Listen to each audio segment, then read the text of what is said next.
आज हम झारखंड की एक बहुत ही महत्वपूर्ण और काफी प्राचीन जनजाति मुंडा जनजाति की दुनिया में उतर रहे हैं। जी। हमारे पास जो स्रोत है वो उनकी आबादी और इतिहास से लेकर उनके सामाजिक नियमों, विवाह की प्रथाओं और मतलब प्रकृति से गहरे जुड़े धर्म तक हर पहलू पर रोशनी डालते हैं। बिल्कुल। हमारा मकसद इन तथ्यों को सिर्फ पढ़ना नहीं बल्कि इनके पीछे छिपे मतलब को समझना है। सही। ये जानने की कोशिश करेंगे कि सदियों से चली आ रही यह संस्कृति आज दिखती कैसी है। तो चलिए इस दिलचस्प सफर की शुरुआत करते हैं। बिल्कुल। और शुरुआत करने के लिए सबसे अच्छा बिंदु है उनकी पहचान और उनकी संख्या। अच्छा। झारखंड की जनजातीय आबादी में आप देखिए मुंडा समुदाय का एक बहुत बड़ा स्थान है। जी। 2011 की जनगणना को अगर हम देखें तो इनकी आबादी 12 लाख से भी ज्यादा थी। 12 लाख? जी, जो राज्य की कुल जनजातीय आबादी का 14% से भी ज्यादा है। यानी संथाल और उरांव के बाद ये झारखंड की तीसरी सबसे बड़ी जनजाति है। बिल्कुल। और अगर पूरे भारत के स्तर पर देखें तो पूरे भारत में आबादी के हिसाब से ये 8वीं सबसे बड़ी जनजाति हैं। अच्छा। और ये जानना भी जरूरी है कि मानव वैज्ञानिक इन्हें प्रोटो ऑस्ट्रेलियाइड प्रजाति समूह में रखते हैं। Proto Australoid? जी, ये सिर्फ एक तकनीकी शब्द नहीं है। असल में ये उनके हजारों साल पुराने प्रवास की कहानी की तरफ मतलब एक इशारा करता है, जो बताता है कि उनकी शारीरिक बनावट और नस्ल का जुड़ाव दक्षिण पूर्व एशिया और ऑस्ट्रेलिया के कुछ मूल निवासियों से हो सकता है। वाह! और इनकी भाषा भी तो इसी प्राचीन जुड़ाव को दिखाती है ना?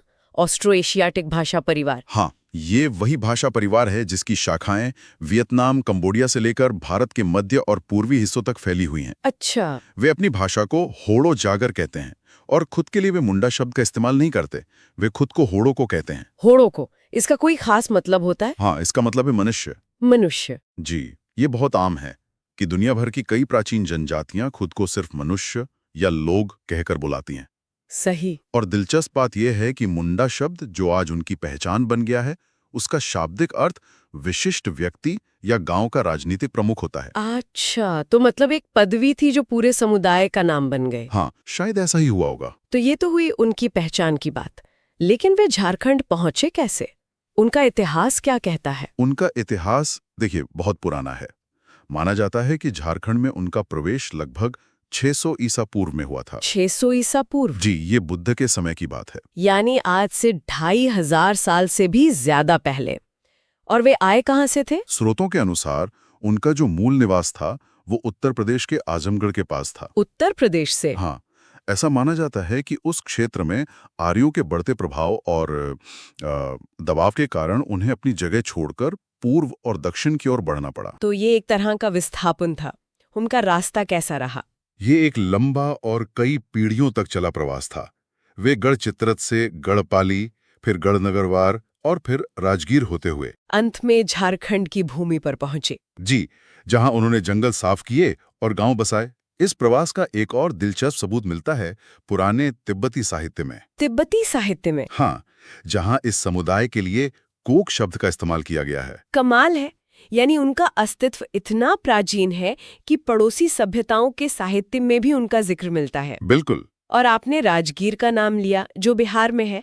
हाँ, उनके प्रवास के रास्ते में एक जगह रिजगढ़ का जिक्र आता है, जिसे आज का राजगीर ही माना जाता है। अच्छा। तो वहां से होकर वो आज के झारखंड में दाखिल हुए। और आज वे झारखंड में मुख्य रूप से कहाँ बसे हुए हैं? उनका सबसे ज्यादा जमाव या कह लीजिए संकेंद्रण वो रांची जिले में है। रांची में? हाँ, रांची को मुंडाओं का गढ़ कहा जा सकता है।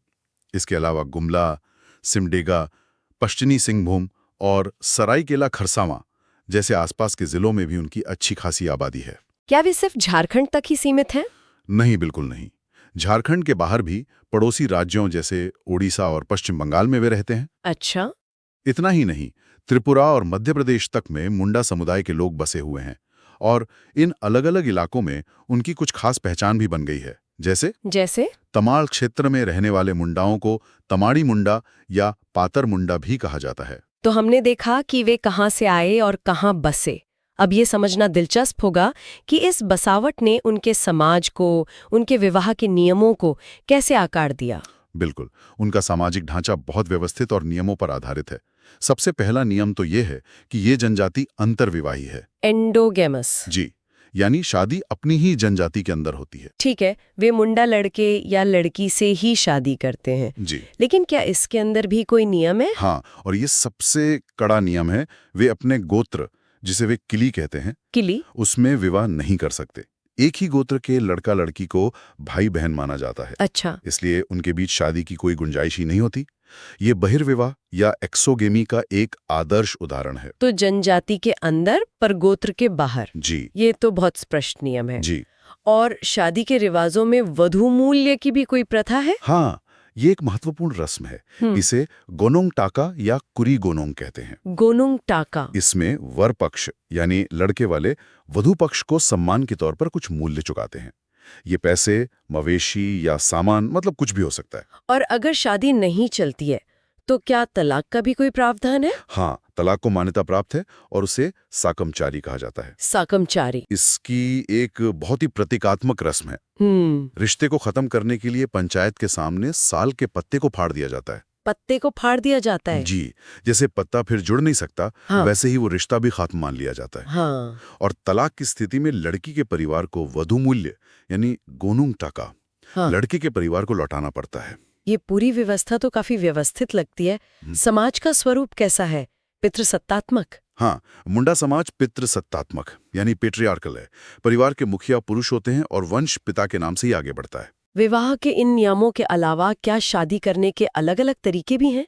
हमारे स्रोतों में कई तरह के विवाह का जिक्र है। हाँ, कई प्रकार हैं और हर एक उनके समाज की अलग-अलग परिस्थितियों को दिखाता है। सबसे आम और सबसे ज्यादा प्रचलित है अरंडी। अरंडी। ये वही है जिसे हम अरेंज मैरिज कहते हैं, जिसमें माता पिता और परिवार वाले मिलकर रिश्ता तय करते हैं। ये तो सामान्य है, लेकिन कुछ बहुत अनोखे नाम भी हैं, जैसे सेवा विवाह। ये क्या है? सेवा विवाह बहुत दिलचस्प है। इसमें अगर कोई लड़का वधु मूल्य यानी गोनुंग टाका देने में सक्षम नहीं है तो वो शादी से पहले अपने होने वाले ससुर के घर जाकर रहता है और उनकी सेवा करता है, खेतों में काम करता है। अच्छा। जब ससुर उसकी सेवा से खुश हो जाते हैं तब वो अपनी बेटी से उसकी शादी करा देते हैं। ये सेवा ही वधु मूल्य का भुगतान मान ली जाती है। ये तो मेहनत से सम्मान कमाने जैसा हुआ। और राजी खुशी विवाह तो नाम से ही लग रहा है कि ये लव मैरिज होगी। बिल्कुल, जब लड़का लड़की एक दूसरे को पसंद करते हैं और आपसी सहमति से शादी करते हैं तो उसे राजी खुशी विवाह कहते हैं। इसके अलावा दो और प्रकार हैं जो आज के नजरिए से थोड़े विवादित लग सकते हैं। कौन से? एक है हरण विवाह, जिसमें लड़की का अपहरण करके शादी की जाती है, और दूसरा है हठ विवाह। हठ विवाह? ये कैसा होता है? हठ विवाह में लड़की अपनी पसंद के लड़के के घर जाकर जबरदस्ती रहने लगती है। जबरदस्ती? हाँ, वो तब तक वहां रहती है जब तक लड़के के घर वाले शादी के लिए मान नहीं जाते। ये एक तरह से लड़की का अपनी पसंद पर दृढ़ रहने का तरीका है। वाकई, ये प्रथाएं आज के सामाजिक और कानूनी नजरिए से काफी अलग हैं। क्या ये आज भी उतनी ही चलन में है? देखिए, समय के साथ हरण और हठ विवाह जैसी प्रथाएं कम हुई हैं, लेकिन समाज में इनकी ऐतिहासिक स्वीकृति रही है। और एक प्रगतिशील बात यह है कि मुंडा समाज में विधवा विवाह को भी मान्यता है और इसे सगाई कहा जाता है। ये जानना जरूरी है। तो ये तो हुई परिवार और विवाह की व्यवस्था। अब गांव और समाज के स्तर पर उनका प्रशासन कैसे चलता है, इसके लिए भी तो कोई व्यवस्था होगी। हाँ, बहुत ही संगठित व्यवस्था है। गांव के युवाओं को अपनी संस्कृति और परंपराएं सिखाने के लिए एक बहुत महत्वपूर्ण संस्था है जिसे गितियोड़ा कहते हैं। गितियोड़ा, इसे आप एक तरह का पारंपरिक कम्युनिटी सेंटर या युवा गृह समझ सकते हैं, जहां उन्हें गीत, संगीत, रीति रिवाज और सामाजिक जीवन की शिक्षा दी जाती है। यानी ये उनकी पहचान को अगली पीढ़ी तक पहुंचाने का एक केंद्र है। और गांव के झगड़े या फैसले कौन करता है? हर गांव की अपनी एक पंचायत होती है जिसे हातू कहा जाता है। हातू? और इस हातू का जो प्रमुख होता है वो हातू मुंडा कहलाता है। मुंडा यहाँ पदवी है, जैसा हमने पहले बात की थी। सही। लेकिन व्यवस्था यहीं खत्म नहीं होती। इसके ऊपर भी कोई पंचायत होती है? हाँ, कई गांवों को मिलाकर एक अंतरग्राम पंचायत बनती है जिसे परहा कहते हैं। परहा? ये कई गांवों के विवादों को सुलझाती है और बड़े सामाजिक फैसले लेती है। परहा पंचायत के प्रधान को मानकी कहा जाता है। मानकी? तो ये मुंडा से मानकी तक एक पूरी प्रशासनिक कड़ी है। और अखड़ा का क्या काम है? ये शब्द अक्सर सुनने में आता है। अखड़ा गांव के बीच का सांस्कृतिक और सामाजिक केंद्र है। ये एक खुली जगह होती है जहां पंचायत की बैठकें होती हैं, गांव के लोग जमा होते हैं और रात में नाच गाना और उत्सव मनाया जाता है। मतलब ये गांव की धड़कन है। बिल्कुल। और इन सब का आधार है खूंट, जिसका मतलब है वंश या कुल। मैं उनके गोत्र सिस्टम पर वापस आना चाहती हूँ, जिसे वे किली कहते हैं। हमारे स्रोतों में लिखा है कि रिजले के अनुसार उनमें 340 गोत्र हैं। ये तो बहुत बड़ी संख्या है। हाँ, और सबसे अद्भुत बात यह है कि हर गोत्र या किली का एक प्रतीक चिन्ह होता है, जिसे टोटम कहते हैं। टोटम? ये टोटम कोई जानवर, पेड़ या पौधा हो सकता है। जैसे नाग गोत्र का टोटम सांप है, होरो का कछुआ, सोए का सोल मछली और हंस गोत्र का हंस पक्षी। इसका मतलब तो ये हुआ कि उनका पूरा सामाजिक ताना बाना ही प्रकृति पर आधारित है। बिल्कुल। और ये रिश्ता सिर्फ नाम का नहीं है, नियम बहुत सख्त है। कैसा नियम? जिस गोत्र का जो टोटम है, उस गोत्र के लोग उसे किसी भी तरह का नुकसान नहीं पहुंचा सकते। अच्छा। वे ना तो उसका शिकार कर सकते हैं, ना ही उसे मार सकते हैं और ना ही उसका मांस खा सकते हैं। वे उसे अपने पूर्वज की तरह पवित्र और पूजनीय मानते हैं। ये तो प्रकृति के साथ सह अस्तित्व का एक बेहतरीन उदाहरण है। उनकी लोक कथाओं में भी ये सब झलकता होगा। सोसो बोंगा का जिक्र है। सोसो बोंगा मुंडाओं की सबसे प्रसिद्ध लोक गाथा है, जिसे गाया जाता है। ये एक बैलेड है जो उनकी उत्पत्ति, उनके संघर्ष और उनकी संस्कृति की कहानी कहती है। एक तरह से उनका सांस्कृतिक महाकाव्य है। जी, कह सकते हैं। अब उनके रोजमर्रा के जीवन पर आते हैं। पहनावे और कुछ सामाजिक नियमों के बारे में भी जानकारी है। हाँ, पारंपरिक रूप से पुरुष जो वस्त्र पहनते हैं उसे बटुई या करया कहा जाता है, और महिलाएं जो पहनती हैं उसे परया। बटुई और परया। जी। लेकिन इससे ज्यादा ध्यान खींचने वाली बात है महिलाओं के लिए कुछ सामाजिक निषेध या मनाही। इंतजार कीजिए, महिलाओं के लिए कुछ कामों की सख्त मनाही है, जैसे कि घर की छत या छप्पर पर चढ़ना। हाँ, इसके अलावा दाह संस्कार के समय शमशान घाट जाना, खेत में धान के बीज बोना और उनके सबसे बड़े पर्व सरहुल का प्रसाद ग्रहण करना भी महिलाओं के लिए वर्जित माना गया है। ये तो काफी चौंकाने वाली बातें हैं, खासकर आज के समय में। इन नियमों के पीछे कोई पारंपरिक मान्यता या कहानी है, जैसे धान की बुआई पर रोक क्यों? इन मान्यताओं की जड़ें बहुत गहरी और प्राचीन हैं। धान की बुआई को मतलब उर्वरता से जोड़कर देखा जाता है, और शायद ये माना जाता हो कि ये काम पुरुषों द्वारा ही किया जाना चाहिए। अच्छा। इसी तरह शमशान जाने की मनाही या छत पर ना चढ़ने देने के पीछे भी पवित्रता और सुरक्षा से जुड़ी पारंपरिक धारणाएं हो सकती हैं। पर समय के साथ इनमें बदलाव आ रहा होगा। जी बिल्कुल आ रहा है, लेकिन ये मान्यताएं उनकी सामाजिक संरचना का हिस्सा रही हैं। इन नियमों के बावजूद उनकी संस्कृति त्योहारों और उत्सवों से भी तो भरी होगी। बिल्कुल। उनका सबसे बड़ा त्योहार है बाहा या सरहुल। सरहुल।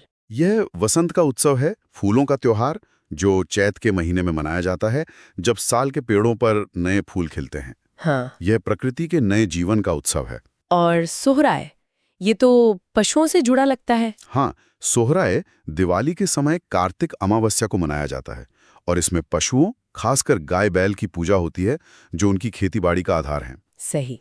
फिर कर्मा का त्योहार है, जो भाई बहन के प्रेम और प्रकृति के सम्मान में भादों के महीने में मनाया जाता है। इनके अलावा बुरु पर्व है, जो दिसंबर में होता है। बुरु का मतलब? बुरु का मतलब पहाड़ होता है, तो ये शायद पहाड़ की पूजा है। और खेती से जुड़े छोटे बड़े कई त्योहार हैं, जैसे धान बोते समय रुआपुना और आषाढ़ में बतोली। इन त्योहारों से साफ है कि उनकी आर्थिक व्यवस्था पूरी तरह कृषि और पशुपालन पर ही निर्भर है। हाँ, यही उनका मुख्य पेशा है। वे स्थायी कृषि करते हैं, यानी एक ही जगह रहकर खेती करते हैं, और अक्सर मिश्रित कृषि करते हैं, जिसमें एक साथ कई फसलें उगाते हैं। और उनका कृषि का ज्ञान इतना गहरा है कि उन्होंने अपनी भूमि को उसकी उपज के आधार पर वर्गीकरण भी किया हुआ है। अच्छा, यानी जमीन के भी अलग अलग प्रकार हैं। हाँ, 3 मुख्य प्रकार हैं। सबसे उपजाऊ भूमि, जिसमें हमेशा अच्छी फसल होती है, उसे पंकु कहते हैं। पंकु। जो जमीन औसत उपज देती है, उसे नागरा कहा जाता है। और जो रेतीली और कम उपजाऊ भूमि होती है, उसे खिरसी कहते हैं। पंकु, नागरा और खिरसी। जी, ये वर्गीकरण दिखाता है कि वे अपनी जमीन को कितनी अच्छी तरह समझते हैं। और उनके खान पान में हड़िया का जिक्र आता है। हड़िया या रानू चावल से बनाया हुआ एक पारंपरिक पेय पदार्थ है, जो उनके सामाजिक और धार्मिक अनुष्ठानों का एक अभिन्न हिस्सा है। ये गहरा जुड़ाव उनके धर्म में भी दिखता होगा। उनके देवता कौन है? उनका पूरा धर्म प्रकृति पर ही केंद्रित है। उनके सर्व प्रमुख देवता सिंगबोंगा हैं। सिंगबोंगा। जी, जिन्हें वे सूर्य का प्रतिरूप मानते हैं। वे ब्रह्मांड के निर्माता और रक्षक हैं। उनकी पूजा में पवित्रता का बहुत ध्यान रखा जाता है और उन्हें सिर्फ सफेद फूल और सफेद मुर्गी की बलि ही चढ़ाई जाती है। सिर्फ सफेद रंग की चीजें। जी, सिंगबोंगा के अलावा हर स्तर पर प्रकृति के देवता हैं। हाथूबोंगा यानी गांव के देवता, देशावली जो गांव की सबसे बड़ी देवी हैं, बुरुबोंगा यानी पहाड़ देवता और इकिरबोंगा जो जल के देवता हैं। मतलब हर प्राकृतिक शक्ति का एक दैवीय रूप है। बिल्कुल। और इन देवताओं की पूजा पाठ कौन करवाता है? क्या उनके भी पुजारी होते हैं? हाँ, गांव का जो धार्मिक प्रधान या मुख्य पुजारी होता है उसे पहन कहते हैं। पहन? सारे धार्मिक अनुष्ठान वही संपन्न कराता है। पहन की मदद के लिए एक सहायक भी होता है जिसे पनभरा या पुजार कहते हैं। और एक शब्द देवड़ा भी है, ये कौन होता है? देवड़ा वो व्यक्ति होता है जो झाड़ फूक, भविष्यवाणी और ओझा का काम करता है। अच्छा। वो आत्माओं से संवाद करने और बीमारियों को दूर करने का दावा करता है। कहीं कहीं डेरी नाम का भी एक ग्रामीण पुजारी होता है। और ये सारी पूजा होती कहाँ है? क्या उनके मंदिर होते हैं? उनके मंदिर नहीं होते, उनका पूजा स्थल सारना कहलाता है। सरना? जी, ये गांव के पास पेड़ों का एक पवित्र झुंड होता है जहां माना जाता है कि उनके सभी देवी देवता निवास करते हैं। ये एक जीवित प्राकृतिक पूजा स्थल है, किसी चार दीवारी में कैद नहीं। जीवन के बाद मृत्यु को लेकर उनकी क्या मान्यताएं और प्रथाएं हैं? मुंडाओं में शवों को दफनाने और जलाने दोनों की प्रथा है, लेकिन दफनाना ज्यादा प्रचलित है। जिस स्थान पर शवों को दफनाया जाता है उस समाधि स्थल या कब्रिस्तान को शासन कहते हैं। ये एक बहुत ही पवित्र जगह मानी जाती है। और वहाँ पत्थरों का भी कुछ महत्व है जिन्हें शासनदीरी कहा जाता है। ये सबसे महत्वपूर्ण बात है। कब्र के ऊपर पूर्वजों की याद में एक बहुत बड़ा पत्थर रखा जाता है। अच्छा। इस पत्थर को शासनदीरी या हड़गड़ी कहते हैं, लेकिन ये सिर्फ एक यादगार पत्थर नहीं है। तो फिर इसका और क्या महत्व है? ये पत्थर उस परिवार के जमीन पर मालिकाना हक का एक कानूनी और पारंपरिक सबूत है। कानूनी सबूत? हाँ, ये शासनदीरी इस बात का प्रमाण है कि इस गांव को सबसे पहले इसी परिवार के पूर्वजों ने बसाया था और इसलिए वे ही उस जमीन के असली मालिक हैं। इस अधिकार को खूट कट्टीदार अधिकार कहा जाता है। खोट कट्टीदार अधिकार? जी, ये पत्थर उनकी विरासत और उनके भूमि अधिकार का प्रतीक है। तो इन सभी स्रोतों के जरिए हमने मुंडा जनजाति के जीवन के लगभग हर पहलू को छुआ। जी, उनके इतिहास और भूगोल से लेकर उनकी सामाजिक, आर्थिक और धार्मिक व्यवस्थाओं तक। ये साफ दिखता है कि प्रकृति उनके जीवन, गोत्र, त्योहार और धर्म में कैसे रची बसी है। और उनकी अपनी एक कितनी व्यवस्थित प्रशासनिक प्रणाली है। बिल्कुल। बिल्कुल। हमारे पास एक दिलचस्प ऐतिहासिक प्रश्नोत्तरी है और हम हर सवाल के साथ उनकी संस्कृति, इतिहास और समाज की गहराइयों में उतरेंगे। बिल्कुल। आज हमारा मिशन सिर्फ सवाल जवाब करना नहीं है, बल्कि हर जवाब के पीछे की कहानी को, उसके मतलब को समझना है। ये समझने की कोशिश करेंगे कि मुंडा समुदाय कौन है और उनकी पहचान की जड़ें कितनी गहरी हैं। तो चलिए इस ज्ञानवर्धक सफर की शुरुआत करते हैं। मैं एक एक करके सवाल और उसके विकल्प रखूंगा और फिर आप हमें उसका सही जवाब और उसके पीछे की रोचक जानकारी देंगी। जरूर, शुरू करते हैं। ठीक है, तो पहला सवाल जनसंख्या और पहचान से जुड़ा है। सवाल है, 2011 की जनगणना के अनुसार जनसंख्या की दृष्टि से झारखंड की जनजातियों में मुंडा का कौन सा स्थान है? और आपके विकल्प हैं ए पहला, बी दूसरा, सी तीसरा या डी चौथा। ये एक बहुत ही जरूरी सवाल है जो उनकी मौजूदगी को एक संदर्भ देता है और इसका सही जवाब है सी, तीसरा, यानी संथाल और उराव के बाद। जी हाँ, बिल्कुल। वे राज्य की कुल जनजातीय आबादी का लगभग 14% हिस्सा हैं। 14%? तो काफी बड़ी संख्या है। बहुत बड़ी। और मानव विज्ञान की दृष्टि से उन्हें प्रोटो ऑस्ट्रेलॉइड समूह से संबंधित माना जाता है। प्रोटो ऑस्ट्रेलॉइड, जिसका मतलब है कि वो इस जमीन के सबसे पुराने बाशिंदों में से एक हैं। बिल्कुल सही। उनकी जड़ें यहाँ बहुत बहुत गहरी हैं। अच्छा, तो अब उनकी जड़ों की बात हुई है तो थोड़ा और पीछे चलते हैं। जी। दूसरा सवाल इतिहास और उनके आगमन से जुड़ा है। ऐतिहासिक साक्ष्यों के अनुसार मुंडा जनजाति का झारखंड में प्रवेश लगभग 600 ईसा पूर्व कहां से हुआ था? विकल्प हैं ए रोहतासगढ़, बी आजमगढ़ उत्तर प्रदेश, सी विदर्भ महाराष्ट्र या डी राजगीर बिहार। ये एक बहुत ही दिलचस्प सवाल है क्योंकि ये उनके लंबे सफर की कहानी बताता है। इसका सही जवाब है बी आजमगढ़, जो आज के उत्तर प्रदेश में है। आजमगढ़ से मतलब वो पूरब की तरफ आए? जी। माना जाता है कि आर्यों के दबाव के कारण उन्हें अपनी जगह छोड़नी पड़ी और वे एक नए घर की तलाश में निकले। और एक बात जो मुझे वाकई हैरान कर गई वो ये कि तिब्बती साहित्य में भी उनका जिक्र है। हाँ, ये एक कमाल की जानकारी है। तिब्बती साहित्य में उन्हें कोक कहा गया है। ये दिखाता है कि उनकी पहचान सिर्फ एक छोटे से इलाके तक सीमित नहीं थी। उनके प्रवास के रास्ते में गढ़चित्र और गढ़पाली जैसे क्षेत्रों का भी जिक्र आता है। वाकई उनका इतिहास बहुत विशाल है। चलिए अब तीसरे सवाल पर आते हैं जो उनकी भाषा और अस्मिता से जुड़ा है। मुंडा लोग अपनी भाषा मुंडारी को स्वयं किस नाम से पुकारते हैं? ऑप्शन है ए होड़ो जगर, बी सादरी, सी कुड़ुख या डी संताली। ये सवाल सीधा उनकी आत्मा से जुड़ा है। वे अपनी भाषा को ए होड़ो जगर कहते हैं। होड़ो जगर, इसका कोई खास मतलब? हाँ, बहुत गहरा मतलब है। होड़ो का मतलब है मनुष्य और जगर का मतलब है बोली या भाषा। तो होड़ो जगर का मतलब हुआ इंसानों की भाषा। इंसानों की भाषा, ये तो बहुत शक्तिशाली है ना? वे खुद को भी होड़ो को कहते हैं, यानी इंसान लोग। उनकी भाषा ऑस्ट्रो एशियाटिक भाषा परिवार का हिस्सा है, जो उनके प्राचीन संबंधों की ओर इशारा करता है। बहुत खूब। अब बात करते हैं उनकी सामाजिक संरचना की। हमारा चौथा सवाल है, मुंडा जनजाति में युवागृह यानी यूथ डॉर्मेट्री को क्या कहा जाता है, जहां सामाजिक और सांस्कृतिक शिक्षण प्रशिक्षण होता है? ए धुमकुड़िया, बी घोटुल, सी गितियोड़ा या डी अखड़ा। ये एक बहुत ही सुंदर व्यवस्था है और इसका सही जवाब है सी गितियोड़ा। गितियोड़ा, तो ये एक तरह का पारंपरिक स्कूल हुआ। स्कूल से भी ज्यादा कह सकते हैं। ये मुंडा समाज की संस्कृति का केंद्र है। गितियोड़ा में ही पुरानी पीढ़ी अपनी परंपराएं, रीति रिवाज, संगीत, नृत्य और सामाजिक ज्ञान सब कुछ नई पीढ़ी को सौंपती है। मतलब ये वो जगह है जो समुदाय को एक साथ जोड़े रखती है। बिल्कुल, ये उनकी पहचान को जिंदा रखने का एक बहुत शक्तिशाली जरिया है। चलिए अब उनकी शासन व्यवस्था को समझते हैं। पांचवां सवाल, मुंडा शासन व्यवस्था में कई गांवों को मिलाकर बनी परहा पंचायत के प्रमुख को किस नाम से जाना जाता है? विकल्प हैं ए मुंडा, बी मानकी, सी पहन या डी महतो। ये उनकी पारंपरिक लोकतांत्रिक व्यवस्था को दिखाता है। इसका सही उत्तर है बी मानकी। मानकी, तो मुंडा और मानकी में क्या फर्क है? देखिए, मुंडा जो होता है वो एक गांव का प्रधान होता है। अच्छा, लेकिन जब कई गांव, मान लीजिए 10-12 गांव मिलकर एक समूह बनाते हैं जिसे परहा कहते हैं, तो उसके प्रमुख को मानकी कहा जाता है। अच्छा, तो ये एक तरह से जैसे आज की ग्राम पंचायत और फिर ब्लॉक पंचायत होती है, वैसा ही कुछ। आपने बिल्कुल सही पकड़ा। ये उनका अपना एक बहुत ही संगठित और विकेंद्रीकृत शासन का तरीका है। बहुत दिलचस्प। अब आते हैं एक सामाजिक परंपरा पर। छठा सवाल विवाह से जुड़ा है।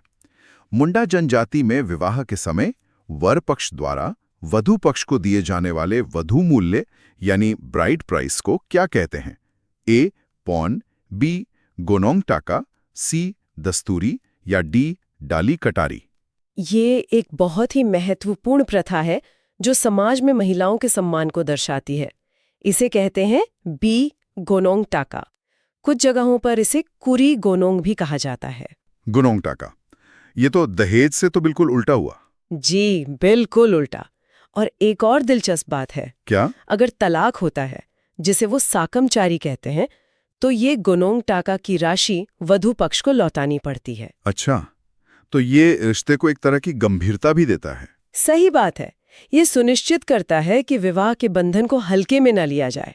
ठीक है, अब समाज से आगे बढ़कर उनके जीवन के आधार यानी जमीन की बात करते हैं। सातवां सवाल, मुंडाओं की कृषि व्यवस्था में सर्वदा उपज देने वाली सबसे उपजाऊ भूमि को किस नाम से जाना जाता है? विकल्प हैं ए खिरसी, बी नागरा, सी पंकु या डी परती। उनका कृषि ज्ञान वाकई बहुत गहरा है।